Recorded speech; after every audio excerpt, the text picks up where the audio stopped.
guys, welcome back to some more AFK Arena. So today we're over on the test server and we are looking at my favorite event, which is the Abyssal Expedition.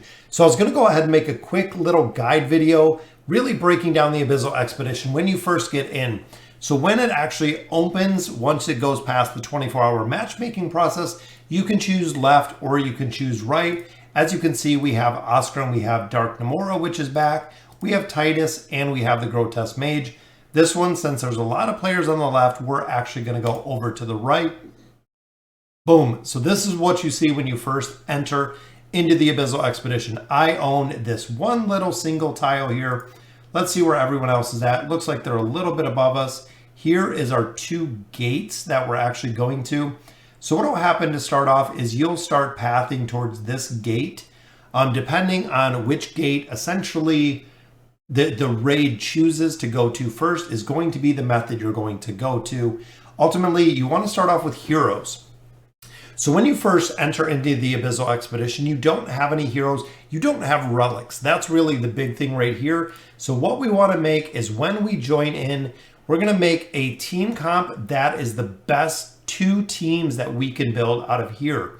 So ultimately, the best team that you can build is the God tier comp with Daemon instead of using Mahira. It is a really, really strong combination, which I'm going to try it here. I don't know on the test server if we're going to be able to do this just because Talene is a little bit weaker, but we do have Daemon built in here, which is good. Then we go, of course, with Aziz, which we might. Yeah, I was like, I wonder how much we have Aziz built. And then, of course, our final one is going to be, what do we have? We have the twins. There we go. So we want to put in, I'm considering if we put in Tassie for me here, but we're going to need Rowan in here. We're going to swap Rowan. So that's going to be our first team, guys. Second one, I think I'm going to go with our Iran Leica combo, which again, put in your two strongest team comps are really what you're looking for in here. So ultimately, let's go in with Saurus. I know he's pretty well built. We'll go in with some Tassie, so we're staying with this. And then see, Namora we don't really have either, but we have Silas. You know what? Let's sub in Silas for this combination, even though we can't go in the middle. So essentially, your two strongest teams, guys. So what you're going to do is once you exhaust all of the stamina on these heroes, you're going to drop them out. Then you're going to put in whatever team you're looking to maximize. Whatever team you're going to use ultimately is what you're going to swap for your first team, regardless of the heroes they are. Additional thing you want to do is when you first come in, you want to cultivate the first tile, meaning that you put a hero here. If the hero is an elite Graveborn, so you do need elite to put here into the tier villages, you have to have elite plus heroes to come in here. If they are not elite plus, they cannot come in here, unfortunately. So now we're going to take some towns. So looking here, looks like this is green. So village 1 is going to be pretty easy. Village 2, let's take a quick look at it, is yellow. Let's see how village 3 looks. Village 3 is red. So that's probably going to be a pretty tough one. So essentially, remember, we're looking to come to the gate. That is right down here. There we go. We have Zephyriel. So first thing we want to do, number 1, is we want to take villages. So we're going to swap our team in here, which I don't like how it mixes up the teams.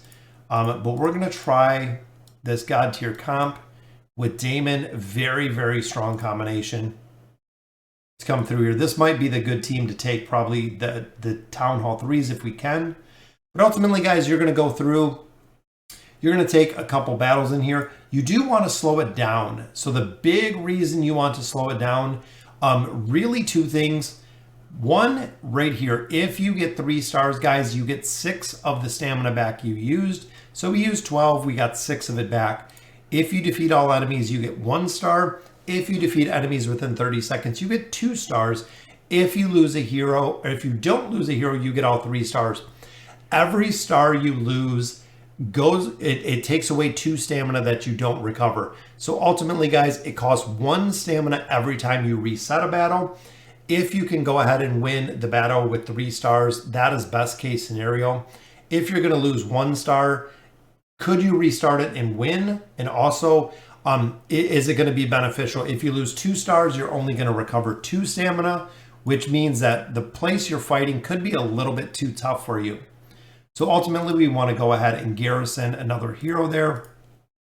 Here is our village 2, which will move over to the left. Let's stick with the same comp. And again, staying at the 2x speed, especially when it's earlier, when you're doing movement, when you're doing things like that, a little bit different. But ultimately, we want to make sure that no one dies, and we want to make sure that we're killing out these heroes relatively quickly because we don't want to lose out on stars. Some of these tougher enemies like Thorin's really tough to deal with. Grez is really tough to deal with. So here we're probably going to lose a star unless we pick up a lot of damage really quick. It's going to be close. Yep. Oh, we lost it with 1 single second. So right there, guys, we get 2 stars. Boom. Defeat the enemies within 30 seconds. So we lost 2 of our 6 stamina recovered. All right. So we got a couple tiles here. Ultimately, I don't personally go for red. You can try it. You can try it one time first. See how tough it's going to be. So we'll actually slow this right down to the base speed. I want to see how tough it is. See, Tailing died, so we're not going to get the star there. But some of these battles, we're not even scratching them. So if you look there, boom. The team is not even taking any damage. So we are far, far out leveled right now. To go ahead and kill out this team is not going to happen. So we're going to exit it. The Town Hall 3s or the T3s, we are not even going to attempt right now because that is far beyond the wheelhouse that we have. So again, taking villages little by little, progressing down. We're going to go ahead and burn through all of our stamina on all of these heroes to make sure, again, we're going to replace them when they're at no stamina. Then we're going to put in the heroes we're looking for. So there we go. So we got a couple of villages now. So let's go ahead and look at what else we can do, guys. So once we get here, there we go. We have our couple villages. We'll go ahead and put another hero in there. So all 4 of these give us 216 essence an hour, which is what we want. We have 1,000 right now. Titles, anytime that you can level these up, this is the biggest priority. It allows you to capture more land. It allows you to utilize more heroes. It allows you to get higher blessed relics, which is exactly what you want. Focus on completing the requirements up here until you start getting to the very, very end. When you get to the Prince title, it's easy to pick up if you have a little bit of time. So let's go over the blessed relics, guys. So this is really what makes the Abyssal Expedition what it is. So honestly, you probably have 3 different choices here. One is going with Dur's Might. So Dur's Might will allow you to buy essentially up these relics, and you will get stronger and stronger. You gain more skills and abilities depending on what level these are on. So at level 2, it unlocks this ability. Then at level 3, level 5 unlocks another ability. So what you really want to do is take a good long look at the hero compositions you have, what heroes you have the most. Might has always been very viable. Celerity is viable. Sorcery is viable. Ultimately, that is going to be the core heroes that you're going to be pushing through the Abyssal Expedition until you start getting them to rank 5 and you spread some of your resources to another tree. Ultimately, you want to build up one solid tree before any other trees. Just for the simple fact, relics, as you level up your relics, when you get to level 1, level 2, not only do you get more abilities, as the relics get stronger and stronger and they do stack on each other. Very, very powerful. So essentially in here, we have 2 celerity heroes. I have 1 there of Saurus. The substance tree and the tank tree, very difficult to make a lot of progression in there fast. They are definitely more of the support orientation, especially when you look at the resilience ability for the negative settlements, which is far down the road. But ultimately, I go in celerity. A lot of players have went celerity for the last 4 Abyssal Expeditions.